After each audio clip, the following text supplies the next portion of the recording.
IUI അഥവാ intrauterine insemination എന്ന ട്രീറ്റ്മെൻറ്റിനെ കുറിച്ചാണ് ഞാൻ ഇന്നിവിടെ സംസാരിക്കുന്നത്. ഞാൻ doctor Nisha S, fertility and IVF specialist, KIMS Al Shifa hospital, Perinthalmanna. പുരുഷ ബീജത്തെ ശുക്ലത്തിൽ നിന്നും വേർതിരിച്ച് ചലനശക്തി വർദ്ധിപ്പിച്ച് ഭാര്യയുടെ ഗർഭപാത്രത്തിനുള്ളിലേക്ക് ഒരു ചെറിയ ട്യൂബ് വഴി നിക്ഷേപിക്കുന്ന ട്രീറ്റ്മെൻറ്റിനെയാണ് IUI എന്ന് പറയുന്നത്. ചിലവ് കുറഞ്ഞതും ലളിതവും വേദനാരഹിതവുമായ ഒരു ചികിത്സാ രീതിയാണ് IUI. സാധാരണ നമ്മൾ ബന്ധപ്പെടുമ്പോൾ ബീജം യോനി ഭാഗത്ത് വീഴുന്നു. യോനി ഭാഗത്ത് വീഴുന്ന ഈ ബീജം ഗർഭപാത്രത്തിനുള്ളിലേക്ക് നീന്തിക്കയറി അണ്ഡവാഹിനി കുഴലുകളിലേക്ക് എത്തുന്നു. ഓവുലേഷൻ സമയത്താണ് നമ്മൾ ബന്ധപ്പെടുന്നതെങ്കിൽ അണ്ഡാശയത്തിൽ നിന്ന് റിലീസ് ചെയ്യുന്ന ഈ അണ്ഡങ്ങളെ അണ്ഡവാഹിനി കുഴൽ അഥവാ ഫലൂപ്യൻ ട്യൂബ് വലിച്ചെടുക്കുന്നു. അപ്പോൾ ഈ ബീജവും അണ്ഡവും കൂടി ചേരുന്നത് ഈ ഫലൂപ്യൻ ട്യൂബിൽ വെച്ചിട്ടാണ്. അങ്ങനെ ഫോം ചെയ്യുന്ന ഈ ഭ്രൂണം അണ്ഡവാഹിനി കുഴലിൽ നിന്ന് ഗർഭപാത്രത്തിലേക്ക് 6-7 ദിവസങ്ങൾക്ക് ശേഷം എത്തി ഇംപ്ലാന്റ് ചെയ്ത് പ്രഗ്നൻസി ആകുന്നു. അപ്പോൾ ബന്ധപ്പെടുമ്പോൾ ഈ യോനി ഭാഗത്ത് വീഴുന്ന ബീജങ്ങളുടെ എണ്ണത്തിന് കുറവോ ചലനശക്തി കുറവുള്ളവയോ ആണെങ്കിൽ പ്രഗ്നൻസി ആകാനുള്ള സാധ്യത കുറയും. അങ്ങനെയുള്ളവർക്കാണ് നമ്മൾ IUI എന്ന ട്രീറ്റ്മെൻറ്റ് നിഷ്കർഷിക്കുന്നത്. പക്ഷേ അങ്ങനെയുള്ളവർക്ക് മാത്രമാണോ നമ്മൾ IUI ചെയ്യുന്നത്?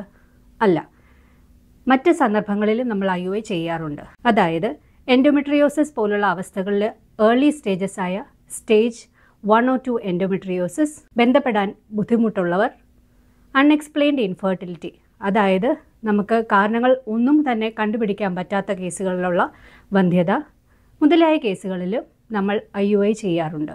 ഇനി ഈ IUI ചികിത്സ എങ്ങനെയാണ് ചെയ്യുന്നതെന്ന് നമുക്ക് മനസ്സിലാക്കാം. IUI ട്രീറ്റ്മെൻറ്റിനായി നിങ്ങൾ ഡോക്ടറെ കാണേണ്ടത് ഭാര്യയുടെ പീരീഡ്സിൻ്റെ ആദ്യത്തെ 5 ദിവസത്തിനുള്ളിലാണ്. പീരീഡ്സിൻ്റെ ആദ്യത്തെ 5 ദിവസത്തിൽ എത്തുമ്പോൾ ഡോക്ടർ നിങ്ങൾക്ക് മരുന്നുകളും ഇഞ്ചക്ഷനുകളും നൽകും. അണ്ഡോൽപാദനം കൂട്ടാൻ വേണ്ടിയിട്ടാണ് ഈ ഇഞ്ചക്ഷനുകളും മരുന്നുകളും നൽകുന്നത്. 1-2 ഇഞ്ചക്ഷനുകളെ സാധാരണയായി വേണ്ടി വരാറുള്ളൂ. പക്ഷേ PCOD പോലുള്ള അവസ്ഥയിൽ അണ്ഡോൽപാദനം കുറവുള്ള അവസ്ഥകളിൽ കൂടുതൽ ഇഞ്ചക്ഷൻ ചിലപ്പോൾ വേണ്ടി വന്നിരിക്കും. ഇനി ഈ അണ്ഡോൽപാദനം നടക്കുന്നുണ്ടോ എന്നറിയാനായി നമ്മൾ അൾട്രാസൗണ്ട് സ്കാനിങ് ചെയ്യുന്നതായിരിക്കും. 1-2 അൾട്രാസൗണ്ട് സ്കാൻ ഈ ഒരു IUI സൈക്കിളിൽ ചിലപ്പോൾ വേണ്ടി വന്നെന്നിരിക്കും. അണ്ഡം വലിപ്പമായി വരുന്നുണ്ടോ എന്നും ഗർഭപാത്രത്തിനുള്ളിലെ ലൈനിങ് കൃത്യമായി വരുന്നുണ്ടോ എന്ന് മനസ്സിലാക്കാനാണ് നമ്മൾ സ്കാനിങ് ചെയ്യുന്നത്. അപ്പോൾ അണ്ഡം വലിപ്പമെത്തി ഒരു 18 മില്ലിമീറ്റർ സൈസിന് മുകളിലേക്കാകുമ്പോൾ അണ്ഡം ഓവുലേഷൻ്റെ പരുവമായി മാറും. അപ്പോഴാണ് നമ്മൾ ഓവുലേഷൻ ആകാനുള്ള ഇഞ്ചക്ഷൻ നൽകുന്നത്. അപ്പോൾ ഈ ആദ്യത്തെ 10 ദിവസത്തിനുള്ളിൽ നിങ്ങൾക്ക് ലൈംഗികമായി ബന്ധപ്പെടുന്നതിന് യാതൊരുവിധ തടസ്സങ്ങളുമില്ല.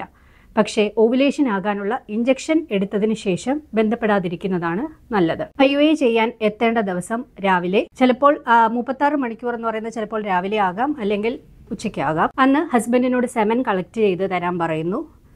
സ്വയംഭോഗം വഴി കളക്ട് ചെയ്ത ഒരു വൃത്തിയുള്ള കണ്ടെയ്നറിലേക്ക് കളക്ട് ചെയ്ത ബീജത്തിനെ നമ്മൾ ലാബിൽ വെച്ച് പ്രോസസ്സ് ചെയ്ത് അതിൽ നിന്ന് നല്ല ശക്തിയുള്ള ബീജങ്ങളെ വേർതിരിച്ച് ഒരു ചെറിയ ട്യൂബ് വഴി ഭാര്യയുടെ ഗർഭപാത്രത്തിനുള്ളിലേക്ക് നിക്ഷേപിക്കുന്നു. വെറും 5 മിനിറ്റ് മാത്രം എടുക്കുന്ന ഒരു പ്രൊസീജിയറാണ്.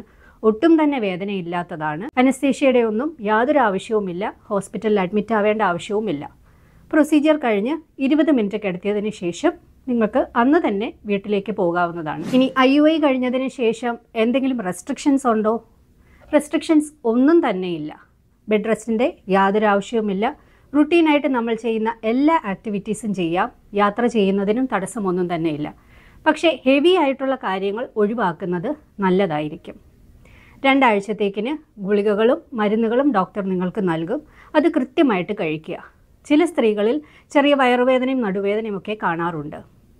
2 ആഴ്ച കഴിഞ്ഞ് യൂറിൻ പ്രഗ്നൻസി ടെസ്റ്റ് നോക്കി നമുക്ക് പോസിറ്റീവ് ആണോ ഇല്ലയോ എന്നറിയാൻ കഴിയും.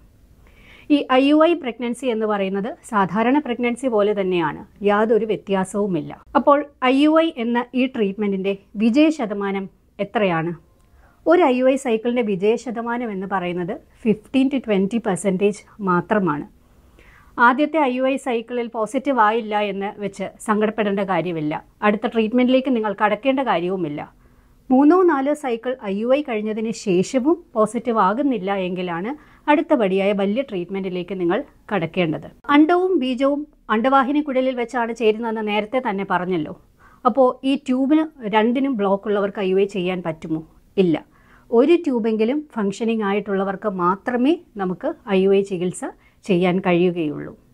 അപ്പോൾ വളരെ ലളിതവും വേദന കുറഞ്ഞതും ചിലവ് കുറഞ്ഞതുമായ IUI ചികിത്സ ചെയ്യാൻ നിങ്ങൾ ഒട്ടും തന്നെ ഭയക്കേണ്ടതില്ല.